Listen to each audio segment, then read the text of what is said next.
I'm passionate about empowering people, and I don't give up.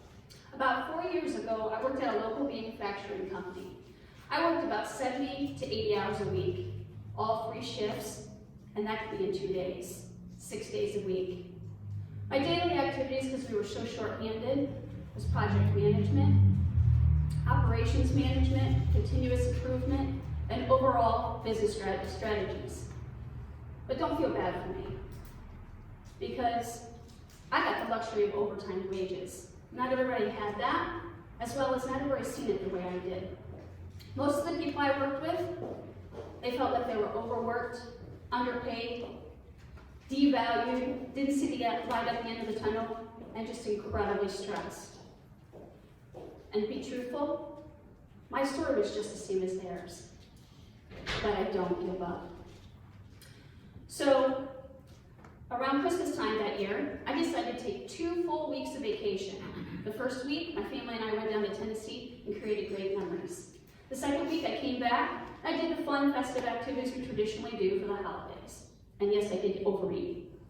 But during that time, I was able to step back and start thinking about different strategies, how to help people. And I started thinking about different ways that our company could be successful and also empower the people. And through that, I came up with an educational training program. And I kept thinking more and more on it during the holidays. I started mapping it out. And as I'm mapping it out, I'm getting more and more excited. So I was mapping it out and I went, wait a minute, corporate pays tuition assistance. I need to call them and see if they'll participate in this program. So I called the corporate headquarters, explained the training program, and they were like, yes, we will sponsor them. So first step, I see my vision coming to pass. The next one was, I'm calling Sinclair to see if they have training programs available, because I wanted the training to be in-house, employees solving the problems, empowering the employees, and they will make the success and stay. So I went to Sinclair, I explained my training program, learned about the programs they had currently. And I asked them, would you be willing to come in-house and train in 2 different shifts? They said, absolutely. I said, do you have one more request I could have from you? I said, a lot of people, they don't have financial literacy. Could you add that to the program so that they can have work-life balance? And they said, absolutely, we can do it. I couldn't believe it. My vision was coming to pass. I was so excited because I could see the employees feeling like they're going to have a life again. So the next step is, I just got to get the local branch to accept it. So I kept thinking and thinking on it, and when I got back to work, the first thing I did is I set up a calendar meeting notice with my boss. So the day came when I got to have a chance to talk with her. I had all my documentations ready, my return on investment, every imaginable pie chart you can think of, and I'm going in there and I'm going to sell this to her. I walk in, I sit down, I get my presentation ready, and I'm telling her all about the program. And I'm letting her know that corporate's already paying for it, we got all the education set up for it.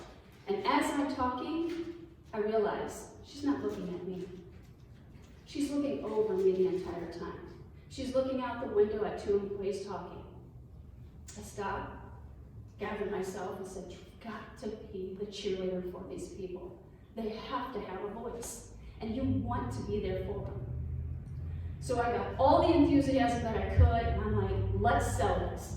So I'm going back at it again, and I'm talking it up, and I'm saying, listen, all you have to do is sign, seal, deliver, because everything else is already taken care of. And as I'm talking again, I see her doing one of these. She's still not looking at me. I stopped, smiled. Thank you for her time, because I realized whatever I had to say was not valuable or important. But I don't give up. So that night, at 3 a.m., I decided I need to figure out another solution how I can empower the people. And I remembered a friend that said University Dayton was a good organization, so I said, okay. So I went on to there to get further education, look at strategies for the MBA program. So as I'm looking at it, I'm looking and I remember a teammate said, you know, April, they actually have free education if you work there.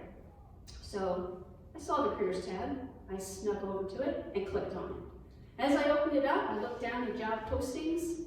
To my surprise, at a higher education, they had a manufacturing growth specialist. Who knew that a university would have such a thing? So it intrigued me. I clicked on it and I opened it up and started reading the job description. It truly is my dream job to have. So I'm reading off the description and basically saying, we're looking for somebody who wants to build companies and make them successful, to have growth strategies, and to empower and upskill employees so that they can have a life. I couldn't believe it. This is perfect. Let me see what the requirements are for this job. So as I did, I went down. Project management experience. Check, I have that. Continuous and operations management. Check, I do that too. And then it said, overall growth strategies. Do that every day as well. One more line item was on there. Technical and engineering experience. I realized I didn't have that, but that wasn't going to stop me. So by golly, I had the rest of them. So I updated my resume immediately, and I applied for the job. And then, about 3 months later, I get a call from the director for an interview for my dream job. And as I do that, I'm getting so excited. So I'm telling all my close friends and family, and you may not know my personality, but I'm a very prepared person. So I went shopping, got a brand new suit. I made sure it was trendy and ready to go, but I didn't know the audience, so I had to have something conservative, so I had a black and white polka dot scarf. And then I put on my favorite pumps, because I'm going to walk in there confidently for this interview. I even drove down to university 3 times, just to make sure I knew alternate routes, just in case there was an accident. So the day of the interview came, and when I got there, I was 30 minutes early, and I'm practicing and practicing. So I have the interview. It goes great. Then I'm called to have a second interview, and that goes great. And they say, April, we're going to give you a call back in about 2 weeks to let you know. So I get the call from the director. He says, hi, April. I got great news for you. It's down to 2 candidates, you and another person. We'll let you know where we're standing in a couple weeks. I said, great. Of course, now I got to call all my friends and family and tell them this update. I'm going to get my dream job. It's down to me and one other person. I'm so excited. So a couple weeks later, I get the call. April, we appreciate your time. Thank you for applying, but we decided to go with the other candidate. I was defeated, and I was hurt, and I know exactly how my teammates felt. Because I knew at that point, I was stuck in the daily grind. But I don't give up. So 3 months later, that same director gives me a call. Said, April, I don't know if you're still interested in that job, but we actually want to give you an opportunity. If you're willing to do it, please send me your resume and we'll build you a job off of it. I said yes with hope, but I'm not going to lie to you. I was very nervous because didn't you just tell me I wasn't good enough before? So they came, he set it up an interview. It went well. Then I had the second interview, and it went well. And then I got that phone call. April, you have the job. I am now a manufacturing growth specialist.